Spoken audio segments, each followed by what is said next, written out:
Imagine looking up and that sound isn't a plane. It's a small, almost invisible drone buzzing overhead. Maybe scouting, maybe. Yeah. Maybe carrying a weapon. Yeah, or think about a multi-million-dollar tank being hunted by something that costs, pocket change in comparison. It's not science fiction anymore, is it? That's the battlefield today. It's being completely changed by this unmanned revolution. And that's exactly what we're diving into. We've got your stack of sources here, articles, research from places like CSIS, RUSI, RAND, and detailed conflict analyses. Right. They all paint this picture of drones just reshaping modern warfare. So this deep dive is all about breaking down these sources, specifically for you, our listener. Our goal is to cut through the hype, get to what's really important, look at the real-world examples, wrestle with the tough And questions. figure out what it all means for the future, yeah. Exactly. Okay, let's unpack this. Starting with the basics, drawing from your material, what exactly are we talking about? UAVs. Right, UAVs, unmanned aerial vehicles. That's the broad term. Basically, aircraft without a pilot on board. They can be remotely controlled or fly autonomously. Okay. And your sources mention some key types that seem to be everywhere now, UCAVs. Yeah, UCAVs, unmanned combat aerial vehicles. These are the ones built for fighting, carrying ordnance like missiles or bombs. Think the U.S. MQ-9 Reaper or the Turkish Bayraktar TB2. Those are the ones we hear about doing ISR intelligence, surveillance, reconnaissance, and then striking targets. Exactly, finding targets and hitting them precisely. But what's really interesting, and the sources stress this, is how the line between the aircraft and the weapon is blurring. How so? That's where loitering munitions come in. Some call them kamikaze or suicide Yeah, drones. right. They fly to an area, they can wait loiter, and then they become the munition by flying right into the target. Ah, okay. The Iranian Shahid series, which Russia uses as the Jaran 2 and Russia's own Lancet drone, are prime examples from, recent conflicts. The aircraft is the munition. It's not delivering something, it is the thing. Precisely. It's a fundamental shift. And then there are the FPVs, first-person view. Yeah, FPVs, these are often small, super agile, frequently modified commercial drones. The pilot wears goggles, giving them this immersive first-person view like they're in the cockpit. And these are the really cheap ones. Very cheap, highly maneuverable, perfect for tactical strikes in tricky spots like trenches or buildings, or for close-in recon.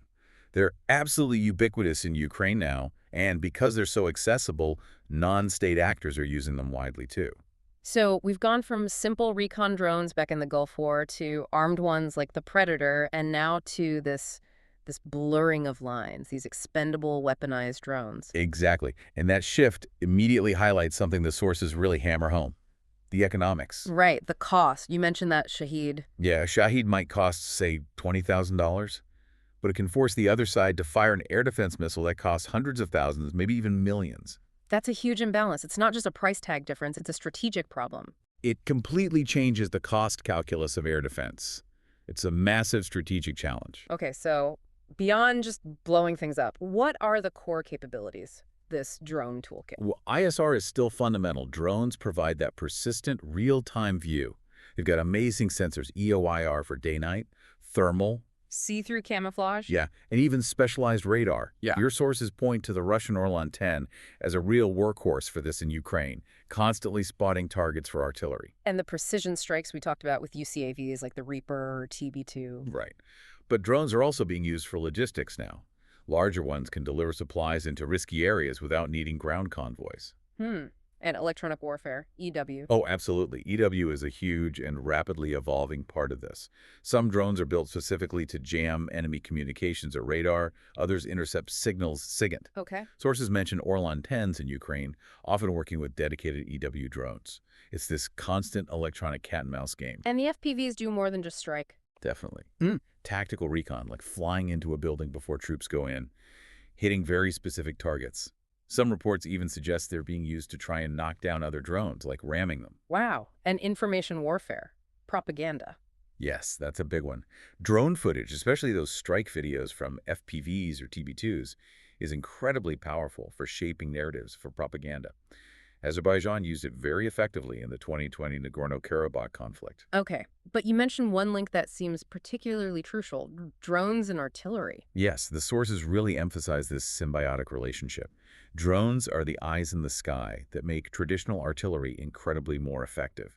They feed precise target coordinates, they watch the impact, allow for rapid adjustment You mentioned it speeds things up. dramatically.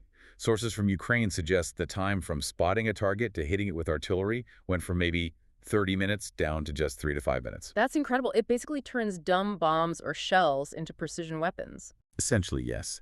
And analysis from places like CNAS points out that drones are often most effective, not alone, but as part of this wider system, this ground-based fires complex. They're force multipliers. Okay, so that explains what they do, but why are they having such a huge impact? Strategically, operationally, tactically? Several key reasons come through in the sources.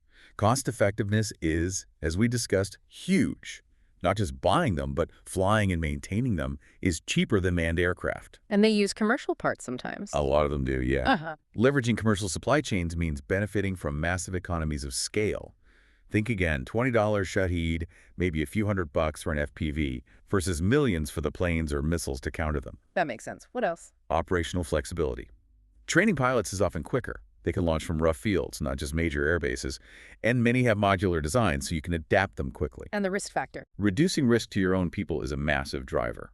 Sending a drone into a heavily defended area for recon, or to attack a dangerous target. You're not risking a pilot's life. That definitely changes the political calculation for using force. And this leads to that idea of democratization of air power. Exactly. Yeah. Drones just lower the entry bar for having an air force, basically.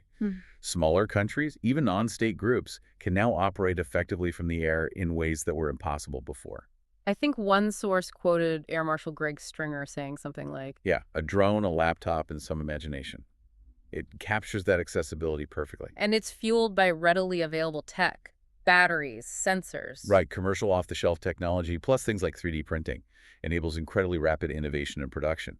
Ukraine's early drone efforts really showcase this. So that low cost allows for specific strategies. You mentioned attrition cost imposition. Yes, that's a key concept from the sources. Russia's mass Shahed strikes are the classic example. The idea is to force Ukraine to use up its limited, very expensive air defense missiles, shooting down waves of cheap drones. You're trying to bankrupt their air defenses? Essentially, yes. Weaponize economics. You create drone saturation to overwhelm and deplete their resources. And the flip side of drones providing eyes is everyone can see everything. Battlefield transparency. Pretty much. Cheap ISR drones like the Orlan 10 make it incredibly hard to hide or mass forces without being spotted. CNAS analysis highlights this. So armies have to change how they operate. Absolutely. You see much more emphasis on dispersal, better camouflage, hiding your electronic signals, what's called emission control. The old ways of massing tanks, for example, become extremely risky. Okay, this is fascinating conceptually. Let's ground it in the real world. How are these capabilities playing out in actual conflicts? Your sources focus heavily on specific cases. Right. And Russia-Ukraine is ground zero for this. It's been called the proving ground, the laboratory of innovation for drone warfare. The scale alone is staggering. Ukraine talking about producing 1.5 million drones this year. 1.5 million. Wow. Okay, let's break it down. What are the Russians using? Well, the Shahed 136, which they call Gerin 2, is used strategically. Mass attacks to saturate defenses, hit infrastructure like power plants, and create psychological pressure. Reports suggest launch numbers have climbed significantly, and they're even working on faster jet-powered versions like the Shahed 238 or Gerin 3. And tactically? The Lancet loitering munition has been very effective for them, hitting high-value targets like Ukrainian artillery, air defense systems, Bukays, even HIMARS sometimes, and tanks. And the Orlan 10. Still their main ISR workhorse. Spotting for artillery, often working with those EW drones we mentioned, is relatively cheap, but RESI analysis points out its heavy reliance on Western components, which is a potential choke point for Russia. Are they using FPVs too? Increasingly, yes. Reports suggest they're adopting them more widely, maybe even using things like fiber optic controls to resist jamming. And they're actively hunting Ukrainian FPV teams and their operating locations. Okay, now Ukraine. They seem to have really embraced the drone, especially the smaller ones. Hugely. They've leveraged commercial tech and incredible local ingenuity. Modified commercial drones, and especially FPVs, are central to their defense. Used for everything ISR, calling in artillery, and countless kamikaze attacks on vehicles, trenches, even individual soldiers. That 1.5 million drone goal is largely these types. What about the bigger drones, like the Bayraktar TB2? They got a lot of attention early on. They were very impactful initially, yes. Mm. But sources suggest their effectiveness decreased as Russian air defenses adapted and the airspace became more contested. Bigger, slower drones are more vulnerable. So Ukraine's developing its own stuff. Absolutely. Domestic interceptor drones, like one called Sing, are being developed specifically to counter cheap Shaheeds more cost-effectively than using expensive SAMs. President Zelensky's goal of 1 million drones reflects this push. And it's not just in the air, right? The sea drones. Yeah, unmanned surface vessels, USVs. Yeah, these have been revolutionary. Mm-hmm. Platforms like the Magura V5 and Sea Baby reportedly built with things like jet ski parts. Jet ski parts, seriously. That's what some reports suggest. They've been called a game changer in the Black Sea.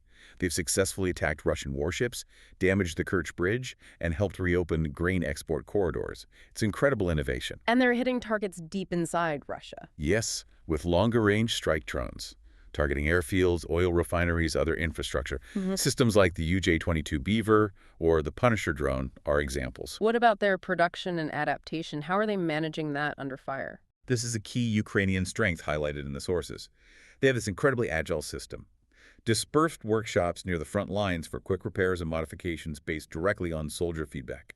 The design, build, test, learn cycles are incredibly short. And they're fighting drones with drones. They are. Using their own FPVs or specialized interceptor drones, sometimes cued by mobile radar units, to actively hunt and take down Russian ISR drones like the Orlan 10, trying to blind the enemy. So what's the overall impact analysis from places like CSIS or RUSI? Attrition and cost imposition are huge themes. That NATO estimate you sometimes hear that drones might be responsible for destroying over 65% of Russian tanks lost speaks volumes. Wow. The conflict showcases rapid innovation cycles, the constant EW battle, and how drones supercharge artillery. The psychological impact is also undeniable, the constant threat from above, the videos online, the fear it creates. You mentioned this idea of a swarm of individuals. Yeah, it's about the sheer number of individually piloted FPVs in Ukraine. It's not an AI-coordinated swarm in the technical sense yet, but the tactical effect is swarm-like. So many cheap, agile, lethal threats appearing suddenly at close range. It forces defenders to disperse, hide, and develop local countermeasures. It's changing infantry combat. And the reliance on commercial parts cuts both ways. It's definitely a double-edged sword. COTS tech fuels that rapid innovation, which benefited Ukraine greatly early on. But it also creates supply chain vulnerabilities. Russia's Orlan 10s and Shaheeds depend on Western or Chinese components. Ukraine depends on global commercial availability. So disrupting these supply chains becomes strategically important. Okay, let's shift theaters. Israel and its adversaries Hamas, Hezbollah, that seems like a different kind of fight. It is. It's much more asymmetric, hybrid warfare. Hamas showed tactical drone use on October 7th, quadcopters dropping explosives on surveillance towers, potentially using kamikaze drones like the Al-Zawahiri with rockets to try and saturate Iron Dome. They have longer range stuff, too. They have models like the Shihab, and they heavily modify commercial drones like DJIs for close-in recon or dropping small munitions like 40-millimeter grenades. And Hezbollah. Hezbollah, backed by Iran, has a much more substantial and sophisticated arsenal. Estimates run to around 2,000 UAVs. 2,000. That's what some sources estimate, including Iranian designs like the Mirsad, a Bubble T, various Shaheeds like the long-range 136 and the Shahed 129 UCAV, even a jet-powered one called the Karar, and surveillance drones like the Yasir. How do they use them? Tactically for surveillance and one-way attacks. But the sheer number means they have the potential to overwhelm Israeli defenses if launched en masse in a larger conflict. That's a major concern. And Israel. They're pioneers in drones, right? Absolutely. Platforms like the Heron TP, the Hermes series.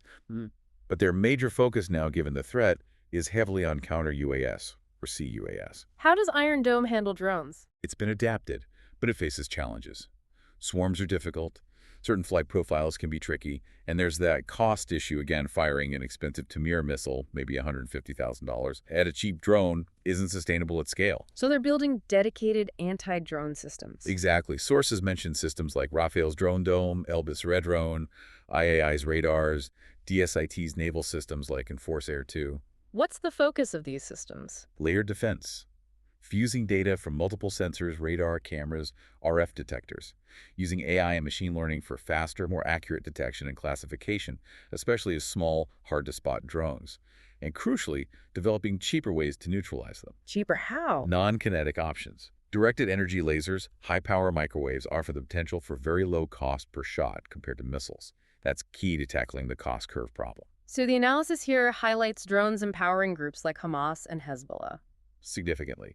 And the potential for escalation with Hezbollah's large arsenal is very real. And Iran's role. It's central. Sources talk about proxy proliferation. Iran supplies the technology, the parts, the training to groups like Hamas and Hezbollah. It gives these groups potent capabilities tailored to challenge Israel while giving Iran a degree of deniability. Which drives Israel's CUAS efforts. Precisely.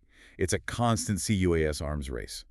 Israel's multi-layered defense is continually evolving in direct response to this growing, diversifying threat from drones and missiles supplied by Iran. CUAS innovation is absolutely vital for them.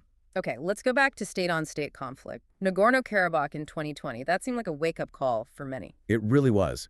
A stark demonstration of how decisive drones could be in a conventional fight. Azerbaijan had a clear advantage. What did they have? A mix. Turkish TB2s, various Israeli loitering munitions, Harap, Orbiter, Sky Striker, plus Israeli ISR drones like the Hermes and Heron. And they were decisive. The sources are quite clear on this. TB2s and the Harap loitering munitions were pivotal. They systematically took out Armenian air defenses, that's the critical SEAD role, suppression of enemy air defenses. They also destroyed artillery, tanks, command posts. And they used clever tactics. Incredibly clever. Yeah. Like using old unmanned An-2 monoplanes as slow-moving decoys. They'd fly them towards Armenian positions, baiting the air defense radars to turn on. Making them visible targets. Exactly. Then the Haraps, which are designed to hunt radar signals, would lock on and destroy them.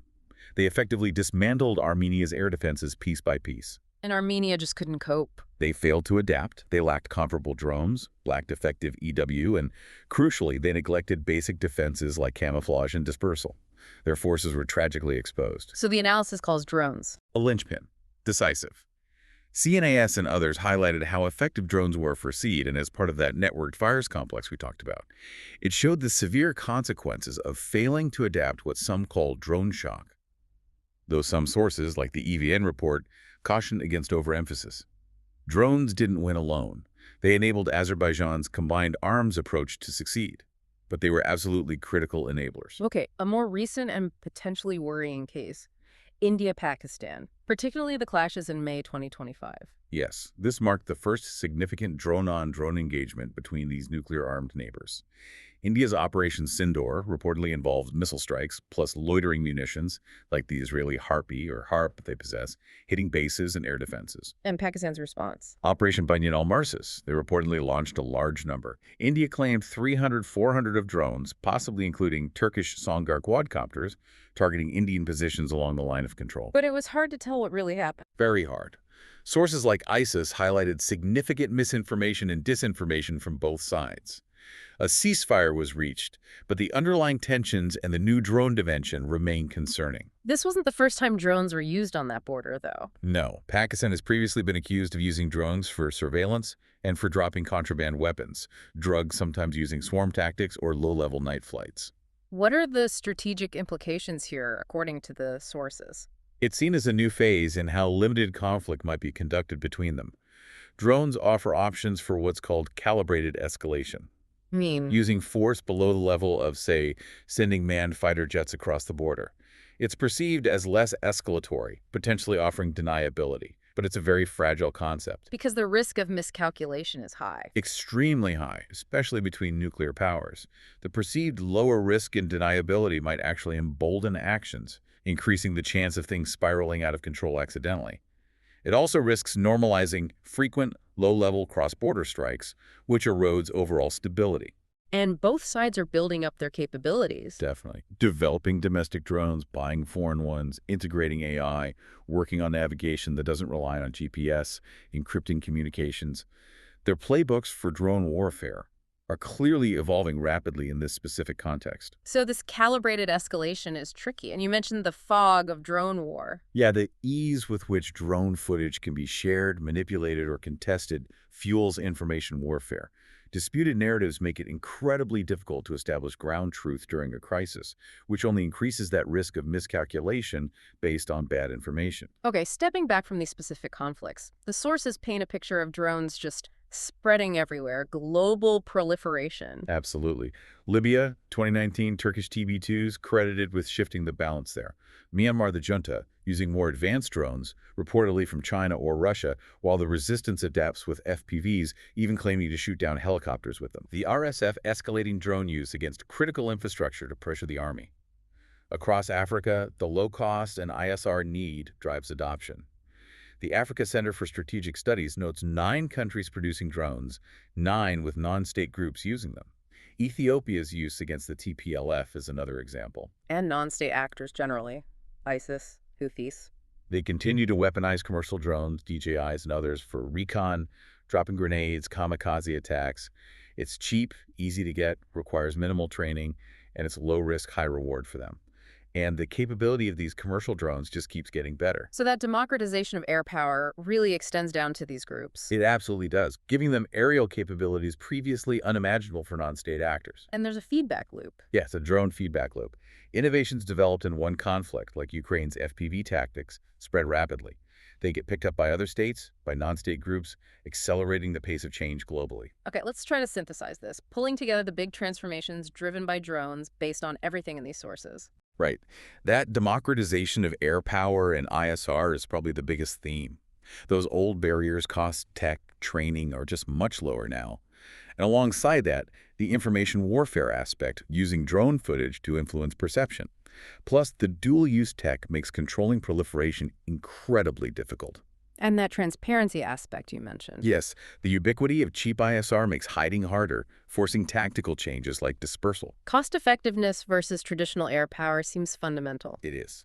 Comparing the purchase price, the operational costs, the training time, drones are often significantly cheaper.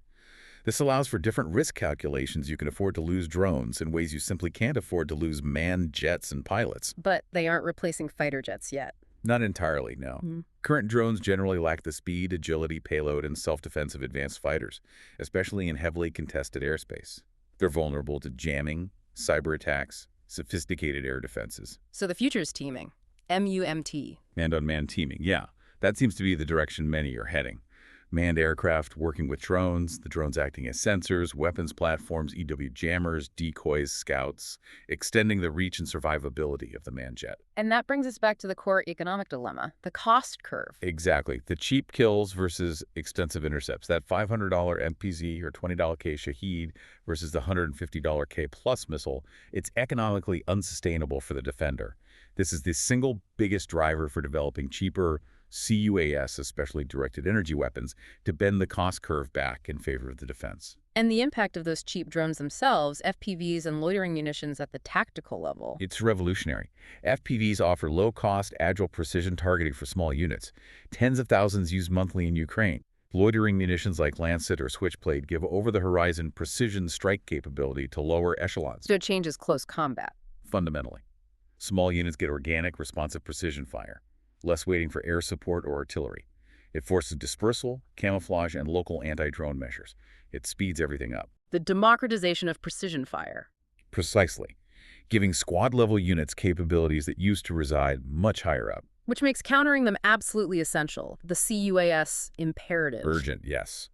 And it's a dynamic race. No single solution works. The sources stress a multi-layered approach. Starting with detection. DTI. Detection, tracking, identification. You need integrated sensors, radar, cameras, EOIR, acoustic sensors listening for them, RF analyzers detecting their signals. Fusing data from all these, often using AML, is key to finding and identifying them quickly, especially small ones. Systems like Israel's Drone Dome exemplify this fusion. And then you need to stop them. Effectors. Right. Kinetic effectors, guns, missiles like Tamir, interceptor drones like Ukraine's Sting, even nets. And non-kinetic. Electronic warfare, jamming their controls or GPS, spoofing their navigation.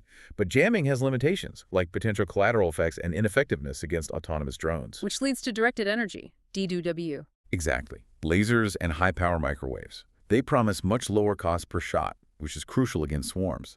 Lasers can physically damage components. Microwaves can fry electronics. But they have challenges, too. Sure. Lasers can be affected by weather and range. Microwaves have potential collateral electronic effects, but they are seen as essential for tackling that cost curve problem. So the bottom line for CUAS is layers. Layers, integration, and constant adaptation. combining sensors and effectors managed by smart C2 systems. But the challenges remain huge. Cost-effectiveness, countering autonomy in swarms, avoiding collateral damage, and just keeping up with the offense. Okay, moving beyond the tech and tactics, Yeah. the sources also raise really difficult ethical, legal, and human questions. Absolutely. Civilian casualties and collateral damage are a major, persistent concern, despite the precision claims. How does that square with international humanitarian law, IHL? Well, IHL principles like distinction, proportionality, and precaution still apply. But applying them with drones is complex. Flawed intelligence, targets mixed with civilians, system errors, how broadly you define a military objective. These all create risks. Sources like the Drone Papers investigation highlighted problems with unintended deaths and target misidentification.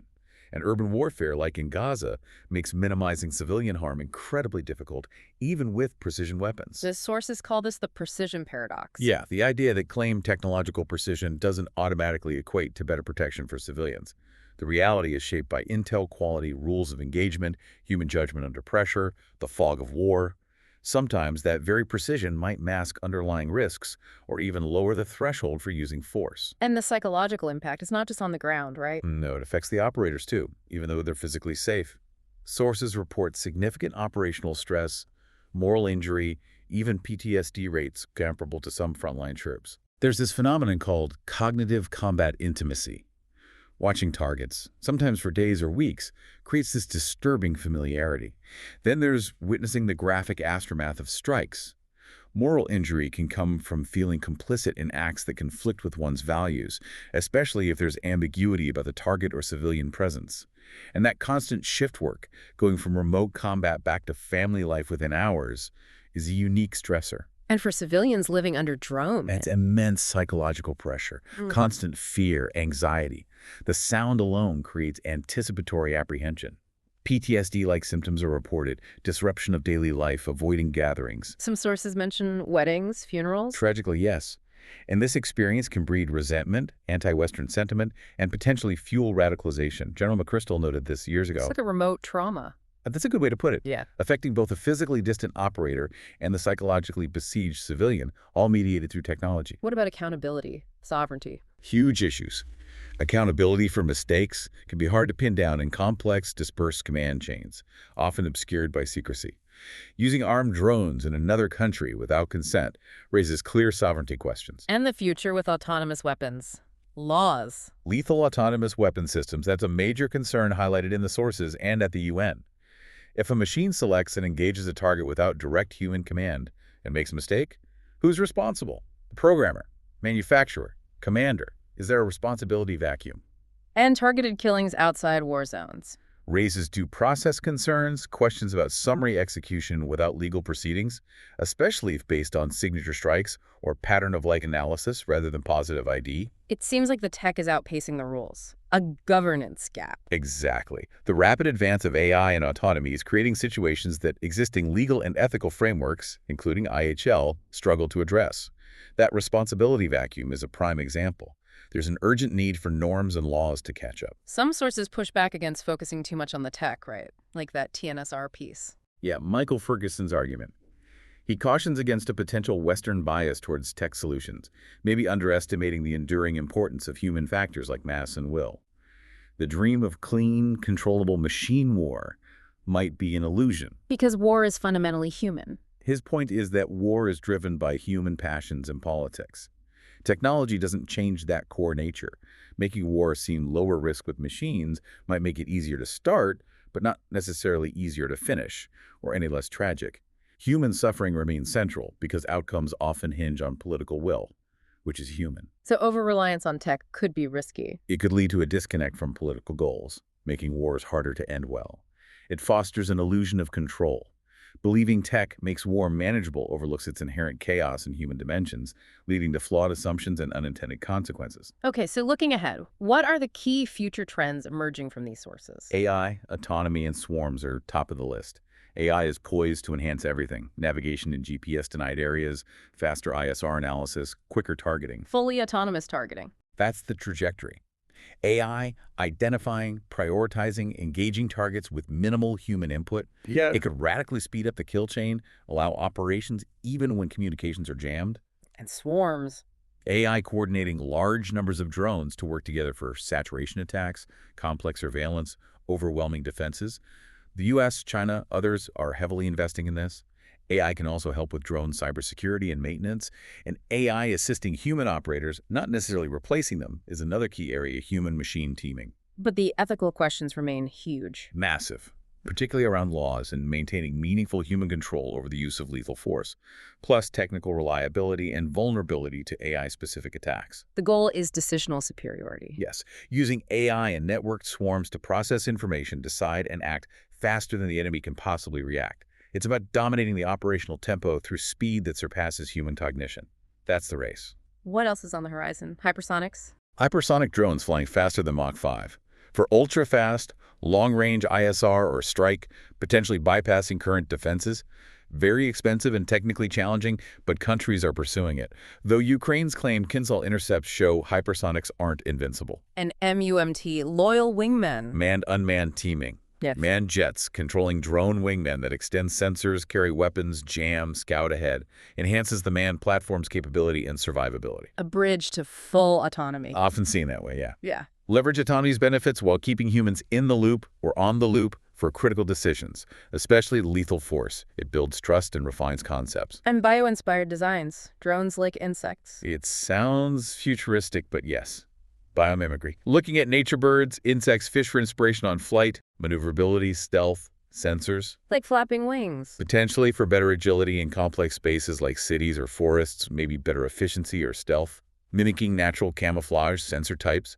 It's about overcoming current design limitations by learning from millions of years of evolution. What about novel uses? Things like dedicated interceptor drones, drones that live in minefields, even conceptual ideas like fire-breathing drones, or China's reported interest in drones that can multiply mid-air to create sudden swarms. Nature is becoming the next R&D lab for drone design. All this has huge implications for global security, arms control. Profound implications, as RAND, CNAS, and others analyze. Proliferation is a massive risk. Advanced UCAVs, loitering munitions, maybe even laws spreading to more states and non-state groups, destabilizing regions. And arms control is lagging. Existing frameworks like the MTCR weren't really designed for cheap dual-use drones or easy knowledge transfer. There are calls to reform them. Strategic stability seems fragile. Definitely. Democratization, deniable strikes, drone use between nuclear powers like India, Pakistan. It all lowers the threshold for conflict and increases miscalculation risks. Perceived low risk can be dangerous. And nations need the industrial base for this. Yes, a resilient base for both drones and counter-drones is crucial. And the law W's debate continues. Yes. Discussions at the UNCCW, but still no consensus on definitions, human control requirements, or binding rules. That ethical and legal gap persists. It goes back to that drone dilemma. Offense is cheap and easy, defense is hard and expensive. That imbalance is inherently destabilizing. And we see clear leaders emerging. U.S., China, Turkey. Yeah, the sources map out the key players: U.S. innovation, China's massive exports, Turkey's TB2 success, Iran fueling proxies, Israel's CUAS focus, Russia trying to build domestic capacity despite component issues. Each plays a distinct role in this evolving global landscape. Okay, so to wrap this up, the clear takeaway from these sources is that drones aren't just another weapon system. They're driving a fundamental transformation in warfare. Absolutely. They're central now, tactically to strategically, pervasive. And the key impacts we've discussed: democratization to air power and ISR, the cost-effectiveness, changing attrition warfare, the synergy with artillery, lower risk to personnel, new power for non-state actors. Right. But alongside those impacts come the huge challenges. The tech pace versus adaptation, the proliferation dilemma, the CUAS race, the ethical and legal void, the changing nature of deterrence and escalation. So navigating this requires A multi-pronged approach, as the sources suggest. Agile doctrine. Sustained tech development, offense and defense, especially cost-effective CUAS. Robust ethical governance, keeping humans in control, ensuring accountability. And much better international cooperation on controls, transparency, and norms. Okay, so a final thought for our listener to take away from all this. Maybe this. The real challenge isn't just about building better drones or better anti-drone tech. It's about how we, globally, manage this revolution. How do we harness the potential benefits, like reducing risk, maybe more precise targeting, while actively mitigating the huge dangers of misuse, destabilization, and escalating conflict? Can we ensure this unmanned revolution strengthens security and uphold international law instead of undermining both? The hard lessons being learned right now in conflict zones around the world have to shape how we approach this, because the future of warfare is already here.